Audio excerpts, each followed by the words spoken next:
افلا یعلم اذا بعثر ما فی القبور وحصل ما فی الصدور ان ربهم بهم یومئذ لخبیر افلا یعلم اذا بعثر ما فی القبور۔ اے اکڑ کے چلنے والے، اے ناشکر انسان، اے دولت کے پجاری، وہ وقت یاد کر جب تو قبر سے اٹھایا جائے گا۔ اس وقت کفن بھی چھین لیا جائے گا۔ اب سب کو چھین لیا گیا، دولت، بینک بیلنس، تیری جائیدادیں، پلازے، گاڑیاں، گھر، کوٹھیاں، بنگلے، سب کچھ یہیں رہ گیا، صرف ایک چادر کفن کے لے کے جا رہا ہے۔ لیکن جب قبر سے اٹھایا جائے گا، یہ کفن کی چادر بھی رہ جائے گی، برہنہ اٹھایا جائے گا۔ اللہ اکبر! نہ پاؤں میں جوتے، نہ سر پہ پگڑی، نہ بدن پہ کپڑا، برہنہ اٹھایا جائے گا۔ سیدہ عائشہ رضی اللہ تعالیٰ عنہ نے سنا تو کانپنے لگی، عرض کی حضور قبر سے برہنہ اٹھائے جائیں گے تو ایک دوسرے سے حیا نہیں آئے گی؟ فرمایا عائشہ معاملہ اس سے بھی آگے ہے، کسی کو ہوش ہوگی تو حیا آئے گی، ہوش اڑے ہوئے ہوں گے، خوف قیامت طاری ہوگا، قبروں سے یوں لوگ اٹھائے جائیں گے۔ افلا یعلم اذا بعثر ما فی القبور۔ اب بعثر کا جو مفہوم ہے، جو ترجمہ اور معنی ہے وہ تو رہے، بعثر کا جو صوتی آہنگ ہے، جب بولتے ہوئے ایک جھٹکا لگتا ہے تو قبروں سے اٹھتے ہوئے لوگوں کی کیفیت معلوم کرنے کے لیے بعثر کا صوتی آہنگ ہی کافی ہے۔ افلا یعلم اذا بعثر ما فی القبور وحصل ما فی الصدور۔ حصل کے اوپر جو تشدید ہے، یہ معنی کو کتنی خوبصورتی کے ساتھ ایک مجسم پیکر میں سامنے لا رہی ہے۔ اللہ فرماتا پھر وہ وقت آئے گا جو سینے میں ہوگا وہ تشت ازبام ہو جائے گا۔ آج آپ مجھے نیک سمجھتے ہیں، میں آپ کو اچھا سمجھتا ہوں، لیکن میرے سینے کے اندر کیا چل رہا ہے یہ آپ کو نہیں پتا۔ یہ میں تقریر چہک چہک کے کر رہا ہوں، اس کے پیچھے کیا ہے؟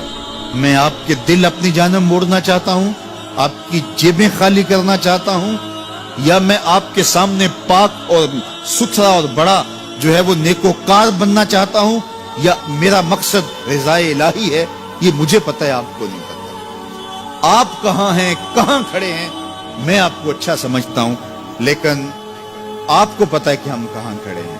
لیکن قیامت کے دن یہ ساری چیزیں سامنے آ جائیں گی۔ وَحُصِّلَ مَا فِي الصُّدُورِ، اور سورہ الطارق میں فرمایا یوم تبلی السرائر فما لہ من قوت ولا ناصر۔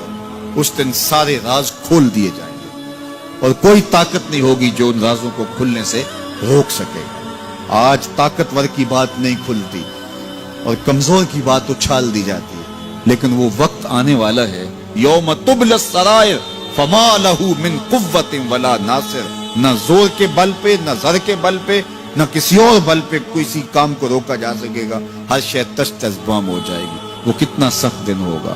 اے داور حشر میرا نامہ اعمال نہ پوچھ، اس میں کئی پردہ نشینوں کے بھی نام آتے ہیں، تو وہ کتنا سخت دن ہوگا۔ وَحُصِّلَ مَا فِي الصُّدُورِ إِنَّ رَبَّهُمْ بِهِمْ يَوْمَئِذٍ لَخَبِيرٌ۔ بے شک ان کا رب اس دن ان سے خوب باخبر ہوگا۔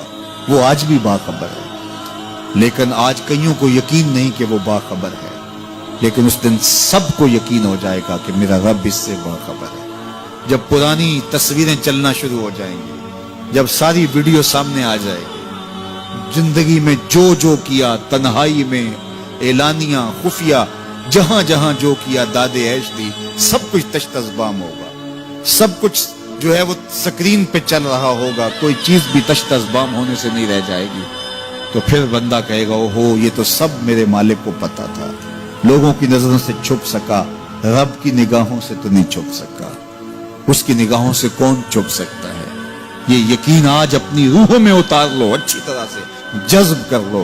گناہوں سے بچنے کا اکثیر نسخہ ہے یہ یقین کہ میرا رب مجھے دیکھ رہا ہے۔ یہ یقین جب روح میں جم جائے، خیالوں میں اتر جائے، اعتقاد کا پختہ حصہ بن جائے، پھر بند کوٹڑی میں بھی جرم نہیں ہو سکتا کہ میرا مالک تو مجھے دیکھ رہا ہے۔ آپ دیکھتے نہیں کہ جب ساتوں دروازے بند کر کے بت کے اوپر موٹا کپڑا ڈال کے زلیخا بولی ہے تلک یوسف اب تو آ جاؤ نا، اب تو کوئی نہیں دیکھ رہا، قال معاذ اللہ، تو جناب یوسف نے کہا میں اللہ کی پناہ میں آتا ہوں۔ اللہ اکبر!